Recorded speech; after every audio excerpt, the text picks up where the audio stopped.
우리 이제 병진운동과 회전운동이 어떻게 다른지 알았습니다. 병진운동과 회전운동이라고 하는 말은 크기를 갖는 물체에만 적용하는 용어입니다. 그래서 저한테는 병진운동이라는 말 안 씁니다. 회전운동이라는 말 안 씁니다. 그래서 어떤 물체가 점으로 취급할 수 있다고 한다면 이제 병진운동과 회전운동이라는 말 안 씁니다. 그런데 크기를 갖고 있는 물체의 운동은 병진운동인지 회전운동인지 따라서 기술하는 방법이 다를 거라고 하는 것을 예상할 수가 있습니다. 앞에서 본 것처럼 병진운동의 경우에는 물체의 각 부분에 크기를 갖는 물체의 각 부분의 변이가 몽땅 다 같으니까 어떻습니까? 이 기술하는 게 1차원, 크기를 갖지 않는 물체가 1차원 운동하는 것과 똑같은 식으로 기술할 수가 있었죠. 그런데 회전운동은 변이가 위치마다, 물체 위치마다 다 달라서 굉장히 복잡해지지 않을까 하는 걱정이 들기도 합니다.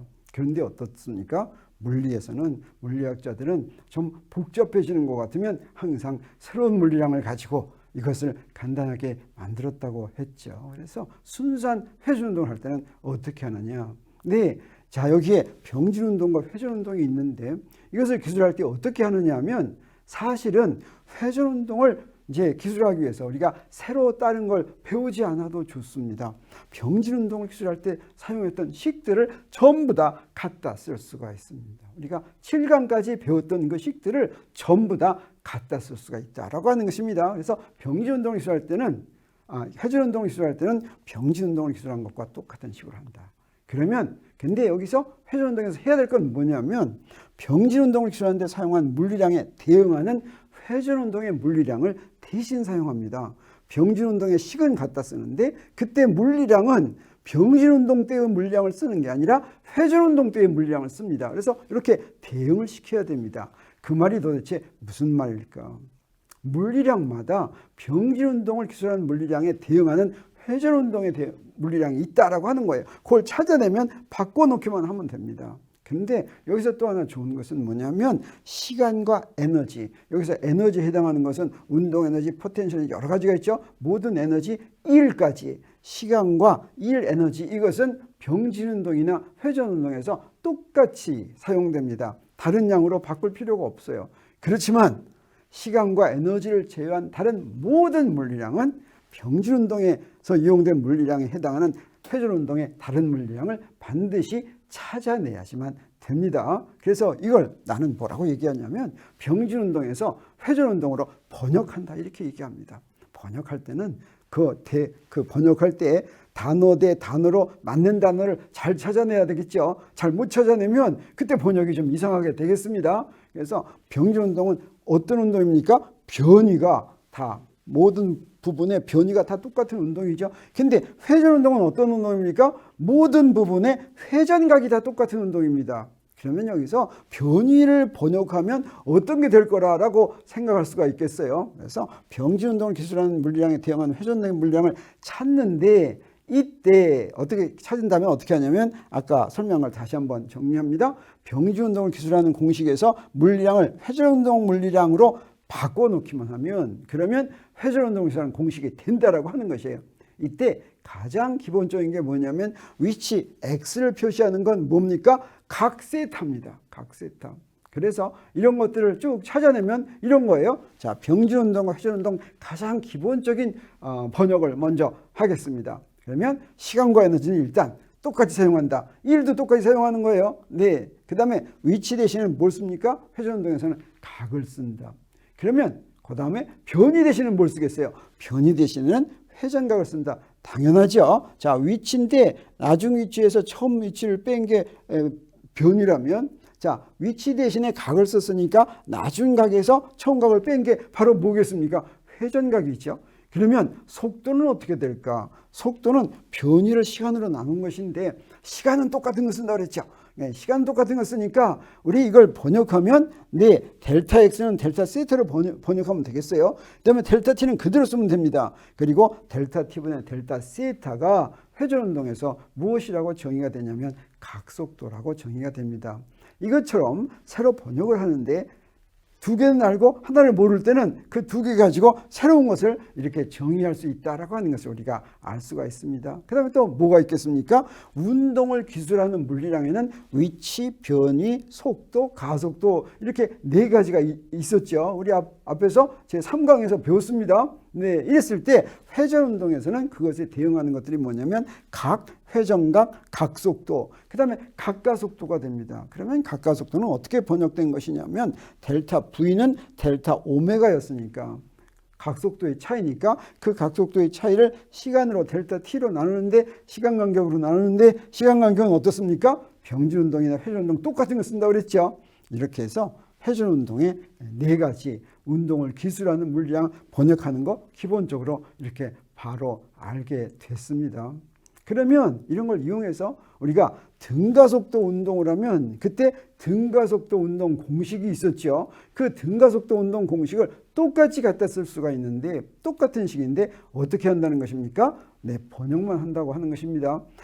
병진 운동에서 등가속도 운동에 해당하는 게 바로 뭐냐면 등각가속도 운동입니다. 가속도를 번역한 게 각가속도지요. 자, 그러면 우리 병진 운동, 회전 운동 이렇게 있다고 한다면 등가속도는 가속도가 일정이죠. 그러면 회전 운동에서는 바로 뭐겠습니까? 각가속도가 일정이네요. 그러면 이때 속도는 어떻게 해서 구했습니까? 속도는 AT 더하기 V0 그랬죠. 그러면 그대로 번역합니다. 그러면 어떻게 되겠어요? 오메가는 알파 T 더하기 오메가 제로 이렇게 번역해서 쓸 수가 있다고 하는 것입니다. 그 다음에 간 거리는 어떻게 됩니까? 2분의 AT 제곱 더하기 V0 T 더하기 X 제로 이랬죠. 그러니까 X에 해당하는 게 세타니까 세타는 2분의 1 알파 T 제곱 더하기 오메가 제로 T 더하기 세타 제로 이렇게 갖다 쓰면 된다라고 하는 것입니다. 또 하나 등가속도 공식에 또 하나 있었죠. 2a x-x0는 v제곱 마이너스 v0 제곱 이거 있었죠. 이때 위에 있는 두 식에서 t를 소거해서 구한 거죠. 그러면 어떤 식이 나오겠습니까? 이 위의 식이 똑같으니까 그나마나 그대로 번역하면 이 알파 세타 마이너스 세타 제로는 오메가 제곱 빼기 오메가 제로 제곱 이렇게 나올 것이라 라고 하는 것을 우리 바로 예상할 수가 있습니다.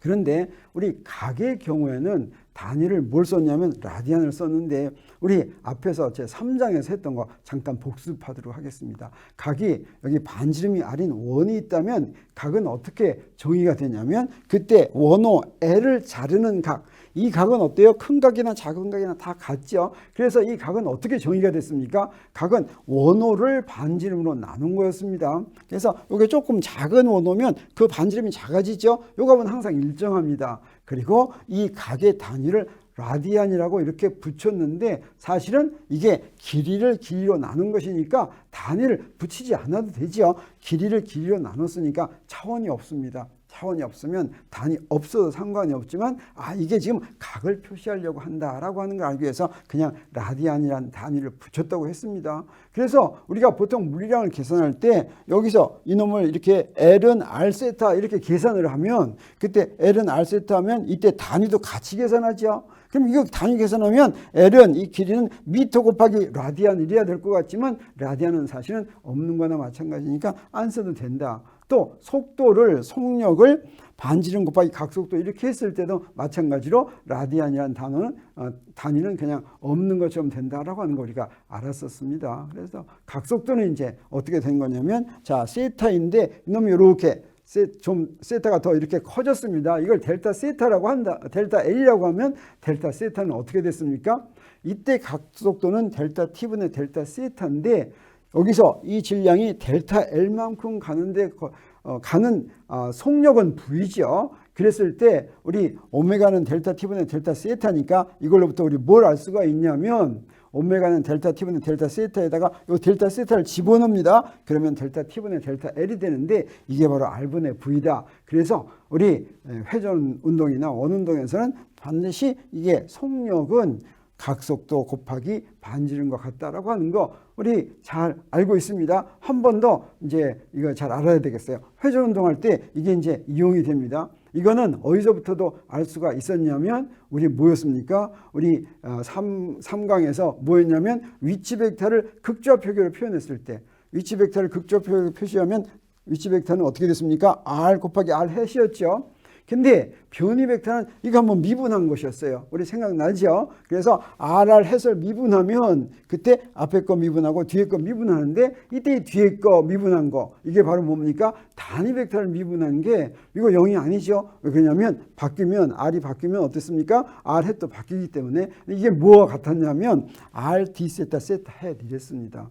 그래서 속도를 구하려면 어떻게 됐습니까? dt로 나눴으니까 그러면 속도는 어떻게 됐어요? 자, 속도는 성분이 극좌표계를 표현할 것 같으면 R방향의 성분과 세타 방향의 성분이 있는데 이걸 dt로 나누면 어떻게 됩니까? dt분의 dr이 R방향의 성분이고 rdt분의 d세타가 세타 방향의 성분이라는 걸 아는데 이건 일반적으로 성립하는 것입니다. 그런데 원운동에서는 어떻게 되냐? 원운동은 R이 안 바뀌는 거죠. 그래서 R이 안 바뀌면 dt분의 dr는 어떻습니까? 0이죠. 원운동에서는 속도의 R방향, 지름 방향의 성분이 0입니다. 그리고 뭐만 있습니까? 접선 방향, 각방향의 성분만 있다라고 하는 것을 우리 알았습니다. 자, 이런 것을 이용해서 우리 회전 운동을 우리가 이제 기술할 수가 있게 됩니다.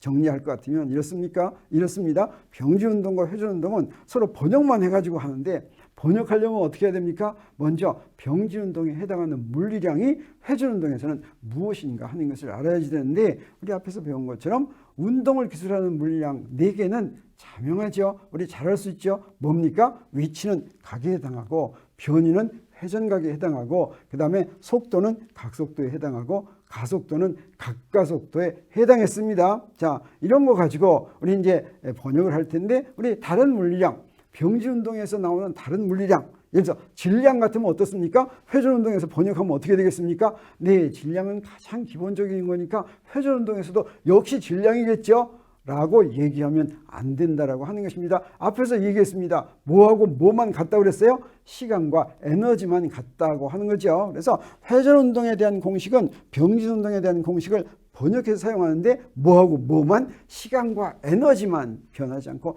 나머지는 전부 달라진다. 그래서 우리 질량도 회전 운동에서는 어떤 걸 이용할지 번역한 걸 찾아내야 됩니다. 힘은 어떻겠습니까? 힘은 아주 기본적인 거니까 회전 운동에서 똑같은 걸 이용할까 이렇게 생각할 수 있겠죠? 아닙니다. 무엇만 똑같은 걸 이용한다고 했습니까? 시간과 에너지만. 그래서 힘도 회전 운동에서는 어떤 걸 이용할지 우리가 찾아내야지 됩니다. 이런 것들을 잘 찾아내면 우리 번역을 잘 할 수가 있고 번역만 다 잘 되면 어떻습니까? 회전 운동을 기술하는 것도 병지 운동을 기술하는 것과 똑같다. 하나도 어려웠지 않다라고 하는 것을 우리 알게 될 것입니다.